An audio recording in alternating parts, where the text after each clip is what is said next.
डाबग्राम फुलबाड़ी की भाजपा विधायक शिखा चटर्जी ने साव नदी पर बन रहे मंदिर का किया विरोध। कहा नदी तब्दील हो चुकी है ड्रेन में।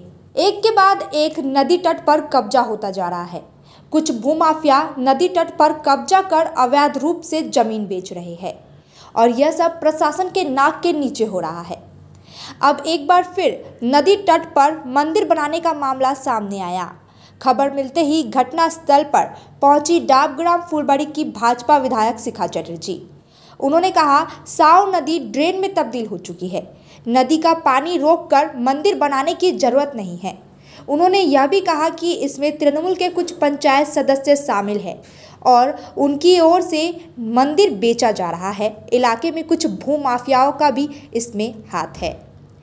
किसी भी पंचायत मुखिया को पता नहीं है कि वहां मंदिर बनाया जा रहा है। इस बात को लेकर काफ़ी उत्तेजना देखी गई। मुखिया और विधायक द्वारा पूरे मामले की जांच की जा रही है। घटना की सूचना मिलते ही आसीगढ़ चौकी की पुलिस मौके पर पहुंची। पुलिस ने मौके पर जाकर पूरे मामले को देखा और कहा कि पूरे मामले को दस्तावेजों के माध्यम से देखा जाएगा और फिर यहां काम किया जाएगा। अभी के लिए काम बंद कर दिया गया। অভিযোগ মানে সাও নদীটা এমনি অবস্থা দখল হতে হতে এমন অবস্থায় দাঁড়িয়েছে ড্রেন হয়ে গেছে। সেই জায়গা থেকে নদীটাকে বন্ধ করে বিশাল করে প্রাচীর তোলা হচ্ছে, ওখানে পিলার তৈরি করা হচ্ছে। এখানে পুরোপুরি দখলের একটা খুব সুন্দর ভাবনা চিন্তা। মন্দির ওখানে বলে মন্দির হবে, আর মন্দির করার জায়গা নেই। এত মন্দিরের জায়গা আছে ওপরে মন্দির করো করো, নিশ্চয়ই মন্দির হবে, কেন হবে না, করতে পারো, পুজো হবে। কিন্তু নদীটাকে দখল করে কেন বলছে না এটা খতিয়ান জমি? আরে সবই তো খতিয়ান জমি, তো সবই তো তোমরা দখল করে খেলে। নদীর বেড়ের জমি বলে খতিয়ান জমি, যা তা বললেই হলো নাকি? যে সেভাবে দখল করে নিচ্ছে, দখল করে ওয়াল দিয়ে ঘিরে তারপরে বিক্রি করার একটা খুব সুন্দর ব্যবস্থা করছে। এই জিনিসটা কিন্তু হতে দেওয়া যাবে না। নদীটা যদি আজকে বন্ধ হয়ে যায়, পুরো জল এসে এলাকা কিন্তু ভেসে যাবে, মানুষ কিন্তু কষ্ট পাবে। আমি তাই ওদেরকে বললাম তোমরা মন্দির করছো, কিন্তু মন্দিরটা তৈরি করছো, কিন্তু মন্দির পুজো করবে কে? পুজো করার মানুষ তো থাকবে না, পুজো করার মানুষ তো ভেসে চলে যাবে। তাহলে এই মন্দিরটা করে লাভ কি হবে? ইমিডিয়েট এটাকে ভেঙে যেরকম ভাবে নদীর গতিপথ এখানে পরিবর্তন করা যাবে না। নদীটা যেভাবে চলছে নদীটাকে সেইভাবে চলতে দিতে হবে।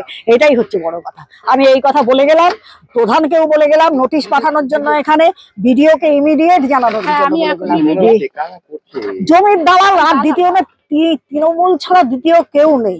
তৃণমূল কংগ্রেসের যারা জমির দালালে পরিণত হয়েছে তারাই করছে। ওখানে বসে আছে ওই পারের পঞ্চায়েত মহিলা, তার বউকে শুদ্ধ নিয়ে বউ চিৎকার করে তেলে এসছে। বউয়ের কি রাইট আছে আমি বুঝতে পারলাম না।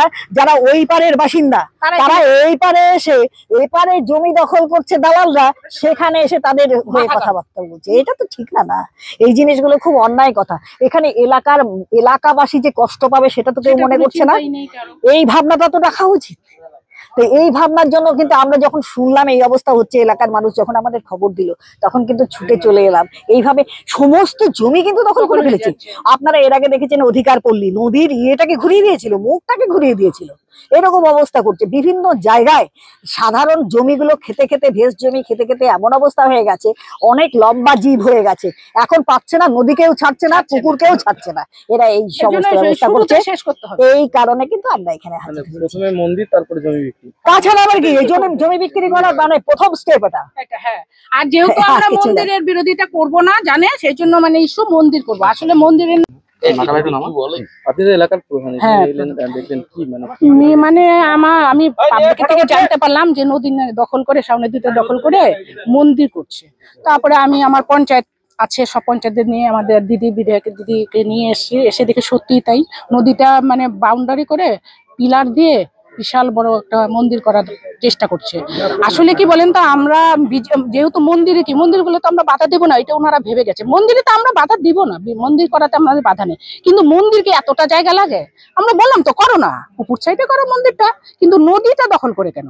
আজকে ওনারা মন্দির করবে, দোতলার উপরে বসে থাকবে, যখন জলটা আসবে তো বাড়ি বাড়ি ঢুকে যাবে, তাহলে পাবলিক গুলোর কি অসুবিধা হবে? আর আমাদের এখানে কোনো রাজনৈতিক কোনো কাণ্ড নেই, আমরা হচ্ছে পাবলিক পরিষেবা দিতে এসেছি। সুতরাং পাবলিকের যাতে অসুবিধা না হয় সেই জন্যই আমরা বলছি। এখন ওনারা বাহানা করছে, আর ওই পাশে টিএমসি পঞ্চায়েত এসে এখানে আবার আমাদের সাথে শুরু করছে ঝগড়া। বলতেছে আপনার টিএমসি বলেন কেন? আরে টিএমসি আপনি কেন আসছেন এখানে? এখানকার ব্যাপারটা আমাদের, আপনি তো ওই পাড়া। তাহলে সেই জন্য আমি বলতেছি যে আমাদের নদী দখল করে কোনো মন্দির করুক, ছোট মোটো মন্দির বা বড় মন্দির করে এদিকটা করুক। এর আগে এইভাবে কি দখল নিজস্ব হয়েছে জায়গা। মন্দির বানিয়ে?